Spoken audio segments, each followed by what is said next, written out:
Jérémy Sardi, après avoir vu votre dernier film qui a eu le Tanit de bronze au JCC, et après avoir vu également d'autres films de vous, nous sommes ravis de vous accueillir au centre de ressources du département de français de la faculté des sciences humaines et sociales de Tunis, où a eu lieu l'atelier d'analyse filmique et de critique.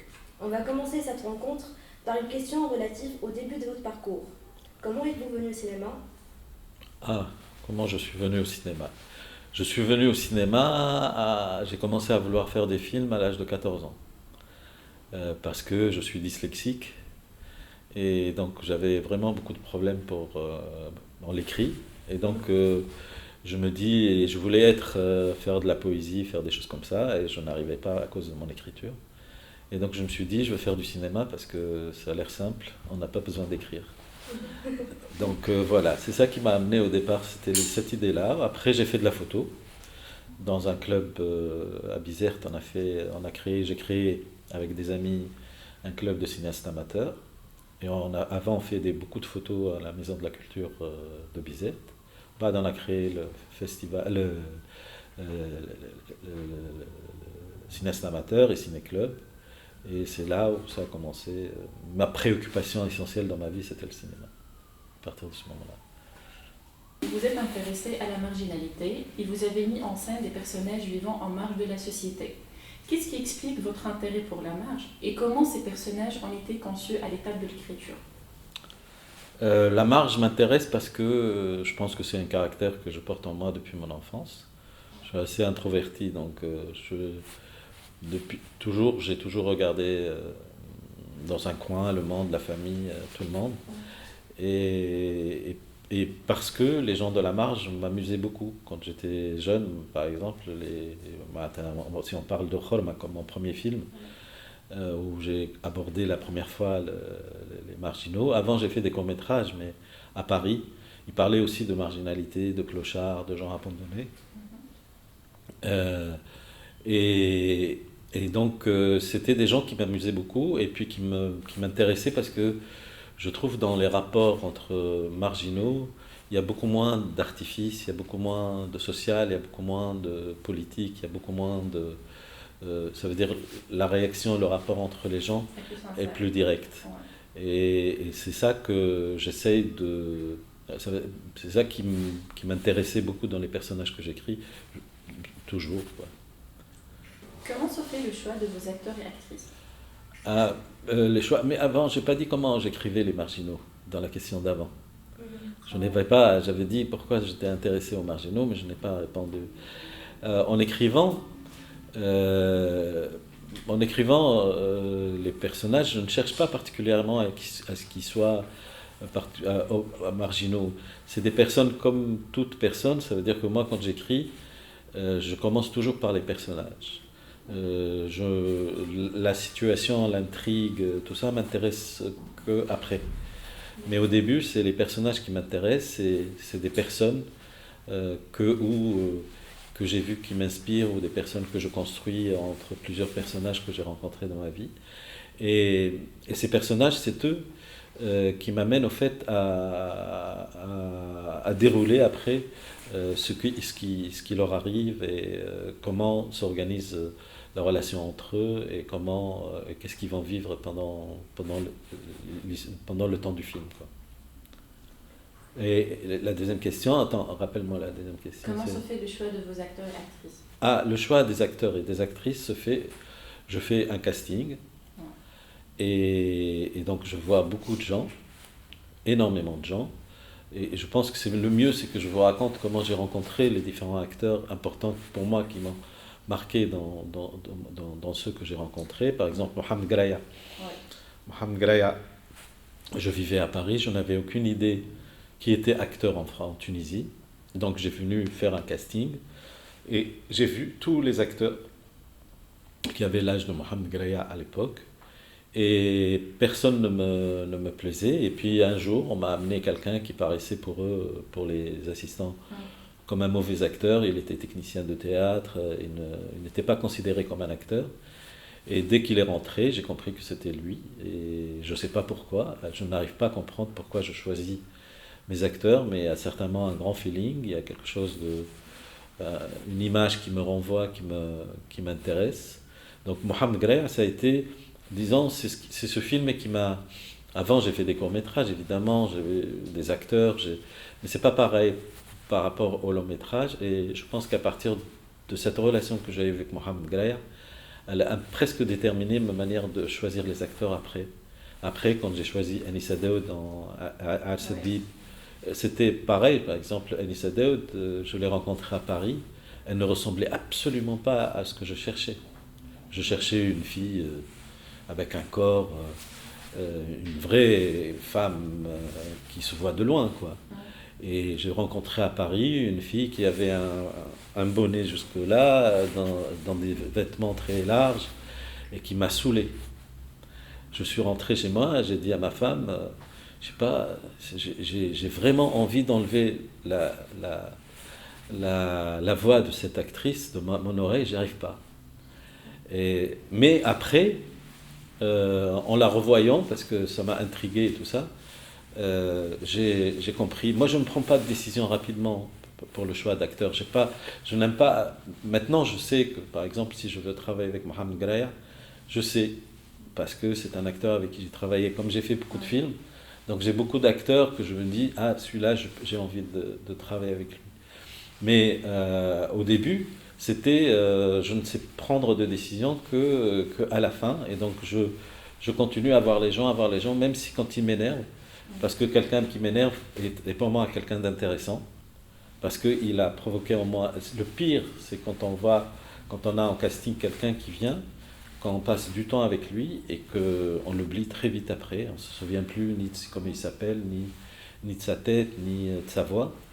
Évidemment, celui-là, cette personne est très vite exclue.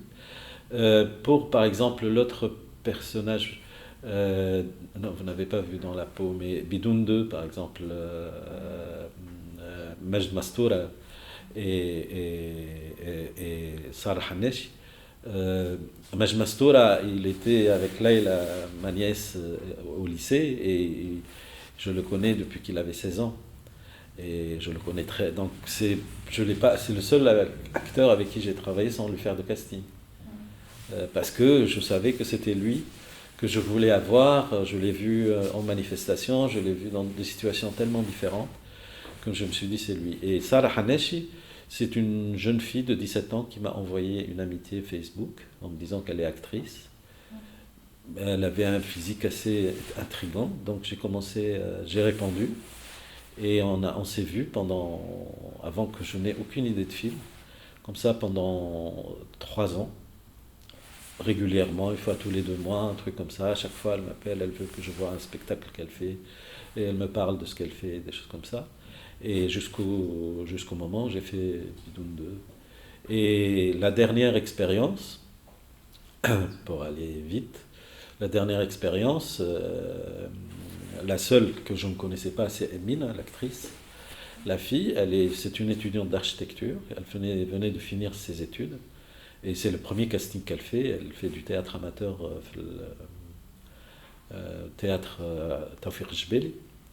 Et elle est venue, et puis je ne sais pas pourquoi, quand je l'ai regardée, je me suis dit, elle est trop jeune, mais elle m'intéresse.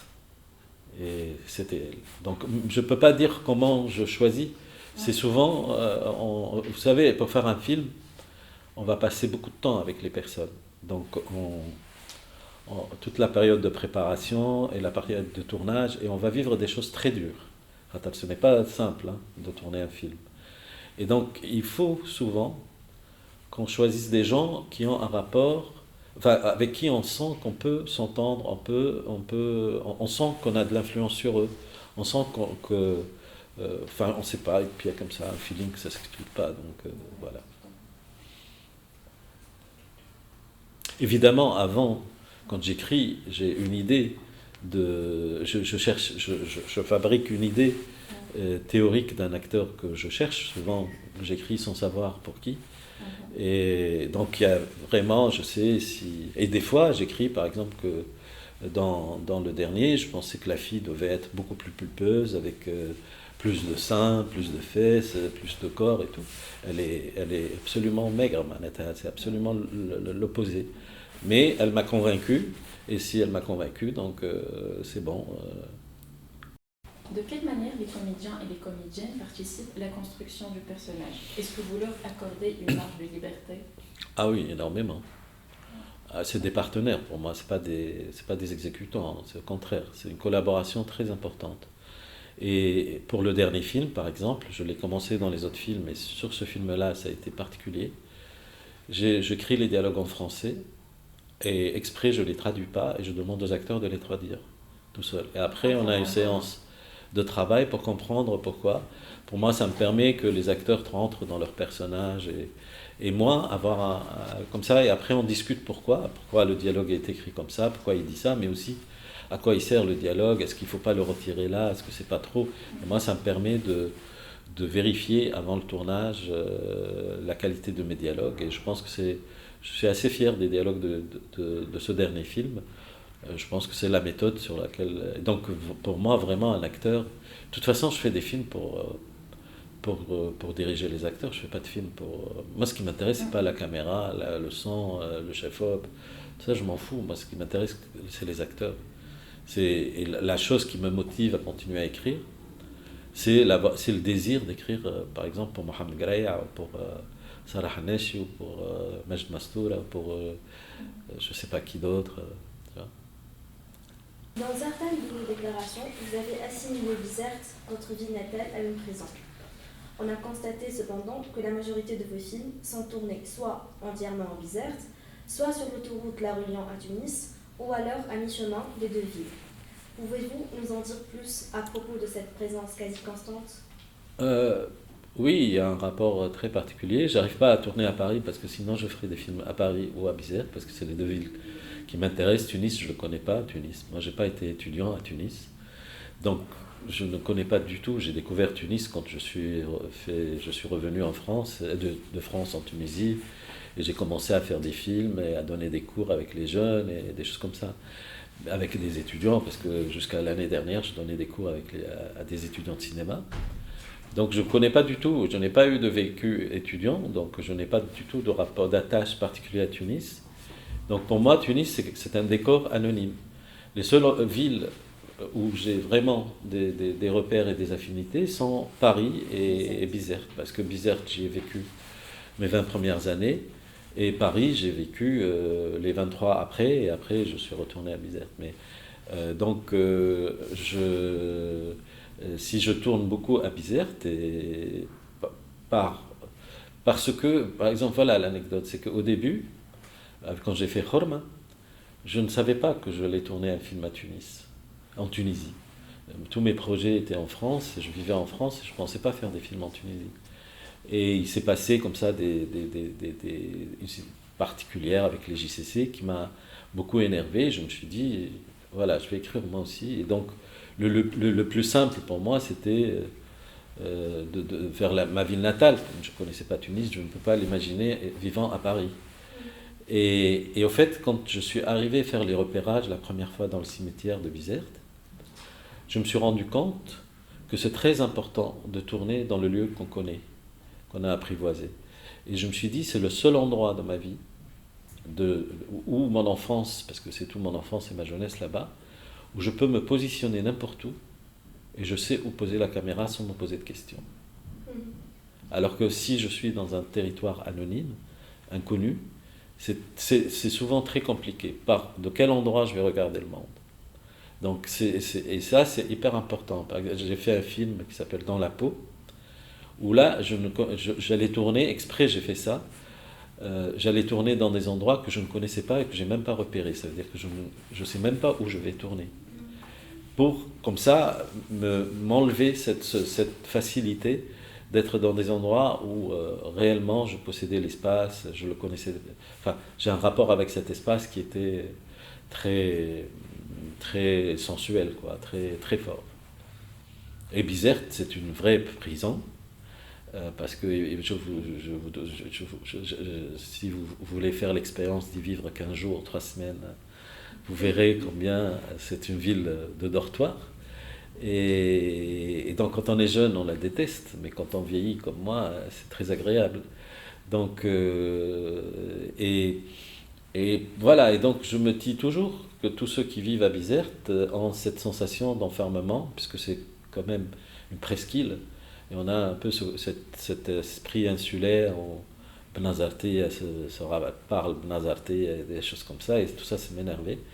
Et donc, l'autoroute, la création de l'autoroute a été une vraie ouverture de Bizerte sur Tunis, parce qu'avant la route était trop dangereuse. Et l'autoroute a rendu Bizerte vraiment la banlieue de Tunis. Et vraiment, vivre à Bizerte maintenant est devenu plus simple, quoi.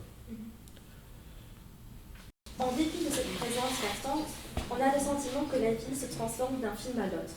Quand on compare la représentation de Bizerte dans Holm et dans Bidon 2, qui sont tous les deux entièrement tournés à Bizerte, on est tenté de se demander s'il s'agit vraiment de la même ville.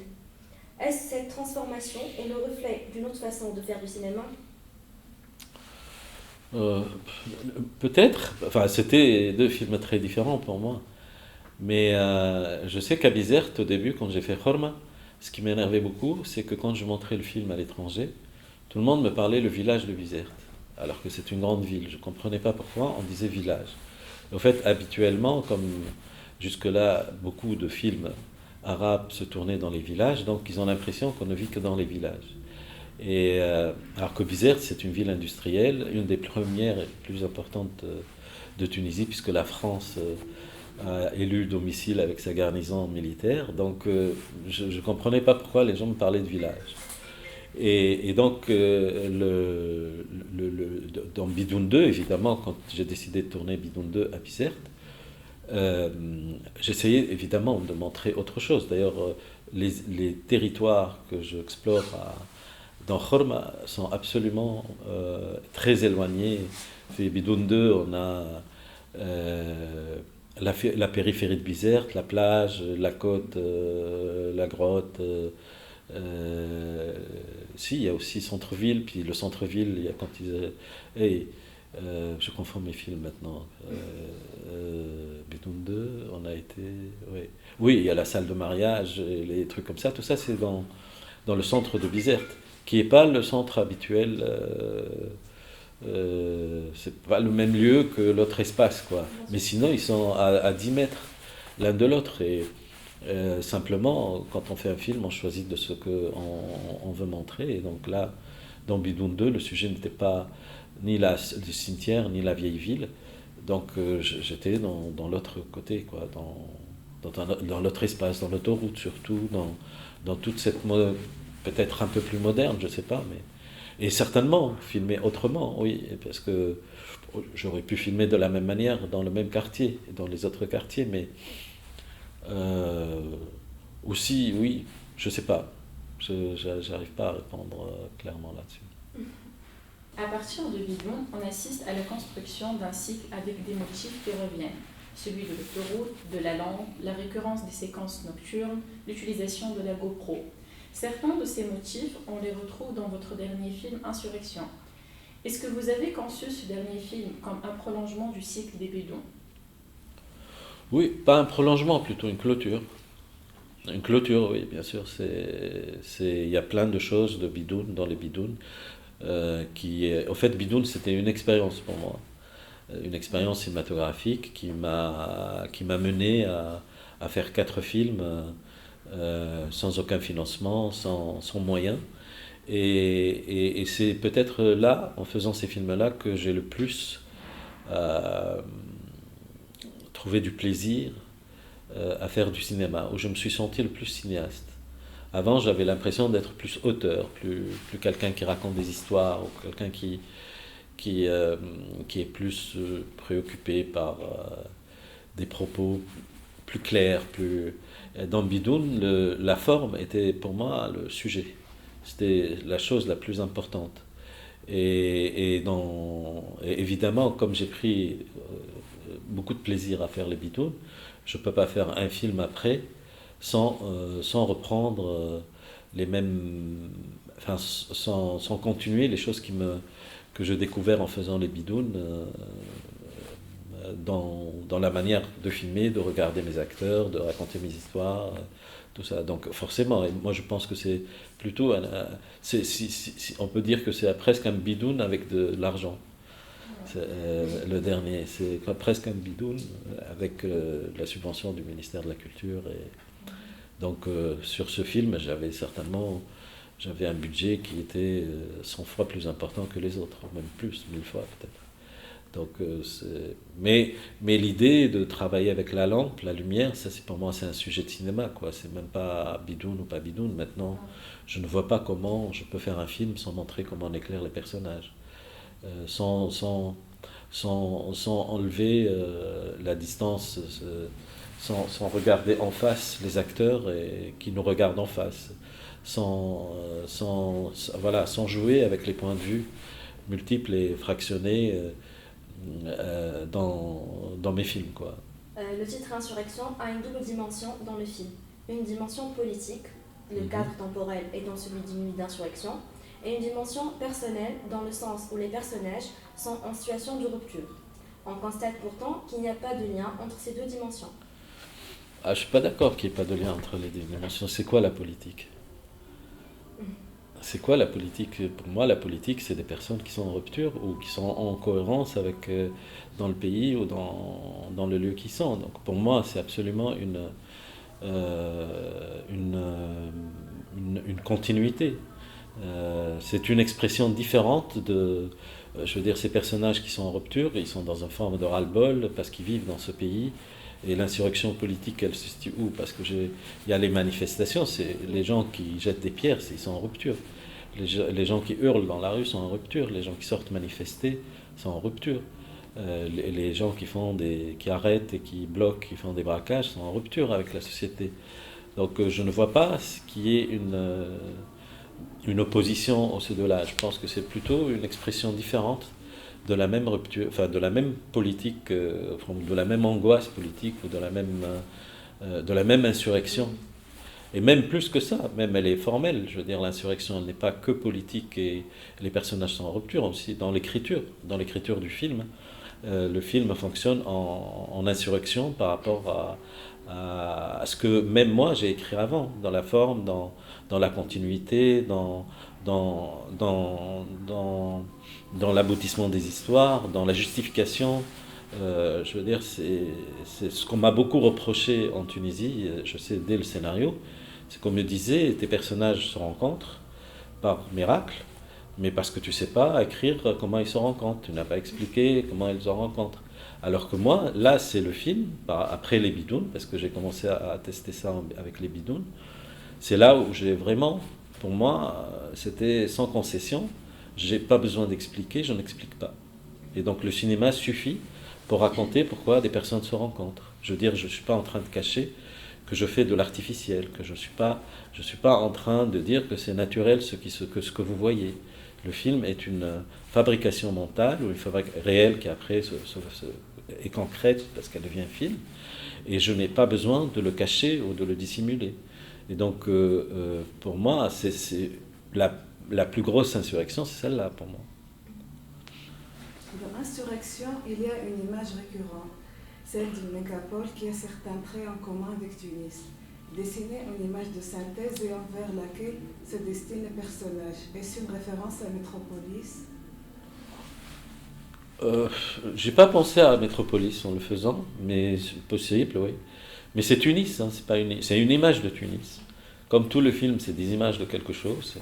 Donc c'est une image de Tunis, et c'est une image fantasmée de Tunis. Un peu, oui, comme dans le film de Fritz Lang ou dans d'autres films aussi. Il y a eu beaucoup de films avec cette manière de faire, peut-être beaucoup plus perfectionné, plus le sujet, mais oui, c'était pour moi comment raconter cette civilisation, cette modernité ou cette cohérence, parce que Tunis est toujours un peu cohérente au loin avec ses lumières et son ordre et son organisation, comme quelque chose de plutôt d'irréel auquel peut-être on n'y arrivera jamais. Aussi bien dans Bidoun 2 que dans Bidoun 3, le récit est construit sur la rencontre improbable entre les trajectoires des deux personnages en situation de rupture. Dans Insurrection, les personnages se multiplient et vous le faites rencontrer par une force surnaturelle qui intervient à plusieurs reprises.